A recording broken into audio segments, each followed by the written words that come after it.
বিসমিল্লাহির রহমানির রহিম। সম্মানিত দর্শক, আসসালামু আলাইকুম।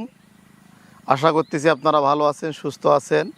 প্রিয় দর্শক, আজকে আমরা আমাদের খামারের যে ঘাসের জমিটা রয়েছে সেই জমিতে কিভাবে যত্ন এবং পরিচর্যা করি এবং কি ঘাস আমরা লাগাইছি, কতগুলা গরুর এই জমির ঘাস দেওয়া হয়, বিস্তারিত আলোচনা করব। কিছু ঘাস চাষ সম্পর্কে কিছু তথ্য তুলে ধরবো এই ভিডিওর মাধ্যমে। চলেন দর্শক, ভিডিওটা শুরু করা যাক।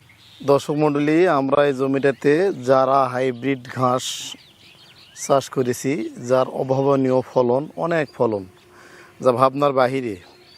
ভালো যত্ন এবং পরিচর্যা করলে অনেক ভালো ঘাস হয় এই জমিগুলোতে। দেখেন অনেক ঘাস হয়েছে, এগুলো আমরা কাটছি। তারপরে যে পাশে দেখেন এদিকে অনেক ঘাস আছে, অনেক ঘাস আছে, শুধু ঘাস আর ঘাস। যারা হাইব্রিড ঘাসটা অনেক ভালো। তো আমরা এই যে এই ঘাসগুলা কাটছি, এই ঘাসগুলা কাটার পরে এগুলাতে আমরা একটা আগাছানাশক স্প্রে দিছিলাম, জঙ্গল মারা।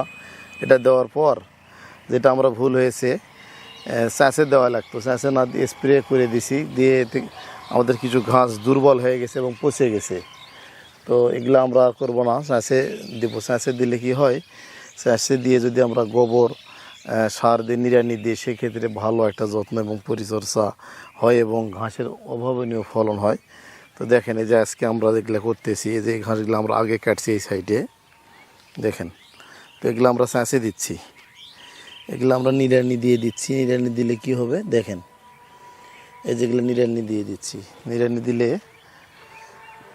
4 দিন বা 5 দিন যখন রোদ পাবে তখন এগুলো শুকিয়ে যাবে। শুকিয়ে যাওয়ার পরে আগাছাগুলো মরে যাবে, শুকিয়ে যাবে। তখন আমরা এগুলোতে পচাড়ি এবং পোকার ওষুধ স্প্রে করে দেব। দেওয়ার পরে আমরা এগুলোতে পানি দেব। পানি দিয়ে ড্যাপ, ইউরিয়া এবং পটাশ দেব। তখন সার দেওয়ার কারণে ঘাসগুলা খুব দ্রুত বড় হবে এবং উচ্চ ফলন হবে এবং পেঁকি দিবে। তো স্প্রে করার কারণে কিন্তু ঘাসগুলা দুর্বল হয়ে যায়। তো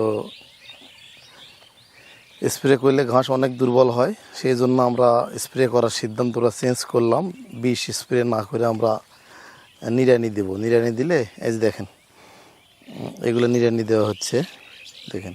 আর এগুলো দেখেন প্রচুর ঘাস, এই ঘাসগুলো নিড়ানি দিতে হবে। তো এগুলা উচ্চ ফলন পাওয়ার জন্য যত্ন এবং পরিচর্যা করতে হয়। দেখেন আমাদের এখানে 2 বিঘা জমি রয়েছে ঘাস, চতুর্দিক দিয়ে ঘাস, শুধু ঘাস আর ঘাস। তো যারা গরু লালন পালন করেন তাদেরকে বলবো, ঘাসের যত্ন এবং পরিচর্যা করতে হবে। এবং অনেকেই অনেক ধরনের ঘাস চাষ করেন, কিন্তু যারা হাইব্রিড ঘাসটা সবচেয়ে ভালো, সবচেয়ে ফলন বেশি, উচ্চ ফলনশীল এই ঘাস, আপনারা এই ঘাসটা চাষাবাদ করবেন, এতে রেজাল্ট ভালো পাবেন। এই ঘাসটা অনেক ভালো ঘাস।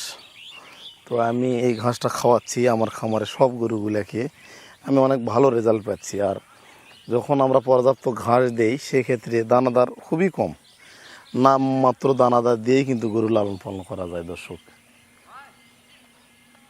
স্বল্প দানাদার দিয়ে গরু লালন পালন করা যায়, কারণ বর্তমান খাবারের যে দাম, অতিরিক্ত মূল্য খাবারের, যার কারণে অনেক খামারে বলে যে গরু লালন পালনকে পোষায় না। আসলে দর্শক, অবস্থা বুঝে ব্যবস্থা করতে হয়।